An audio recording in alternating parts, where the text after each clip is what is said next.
အသေးပုံစံ half face ရှိတဲ့ညီကိုတွေလုံးဝ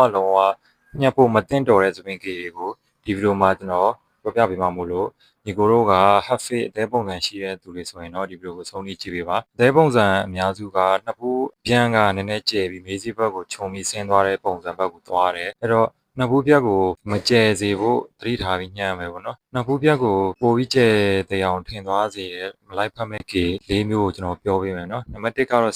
slipper ကိုပြက်ကက်ကဲလှန်ပြီးထားတဲ့အချိန်မှာနှစ်ဖူးပြက်ကျယ်တာယူပို့ပြီးတော့ထင်းသွားစေတဲ့အတွက် slipper နဲ့လုံးဝထားလို့အဆင်မပြေဘူးနောက်နံပါတ်2ကတော့ pompadour တို့လို quiff တို့လို fast hot တို့လိုပေါ့ဗျာအပေါ်အဲ့လိုထောင်ပြီးတော့အပင့်ထားတဲ့ကေလုံးဝညှက်လို့အဆင်မပြေပါဘူးနှစ်ဖူးပြက်ကိုပိုကျယ်ပြီးတော့မျက်နှာရဲ့ shape ကိုအထင်းသားကြီးဖြစ်သွားစေလိုပဲဖြစ်ပါတယ်ဗျနောက်နံပါတ်3ကေကတော့ skin fade တွေလိုအောက်ခြေတွေကိုပြောင်ကြီးသွားညှက်လို့လည်းကြည့်မကောင်းပါဘူးဗျ half face ရှိတဲ့အတွက်လေမျက်နှာကိုပို့ပြီးတော့ထင်းသွားစေတဲ့အတွက်ဖြစ်တယ်နောက်ပိတ်ဆုံးတစ်မျိုးကတော့သူကစီးစာကတ်တို့လိုအရှိကိုအညီအတိချထားမယ်စပင်ကေပုံစံအနေနဲ့ဆိုလဲနှစ်ဖူးပြက်ကိုပိုကြီးကျယ်စေတဲ့အတွက်လုံးဝမလိုက်ဖက်ပါဘူးဗျအခုပြောပြခဲ့တဲ့ကေ၄မျိုးပေါ့နော်ပုံစံ၄မျိုးကတော့ half face လို့ခေါ်တဲ့အသေးပုံစံရှိတဲ့ညီကိုတွေနဲ့လုံးဝ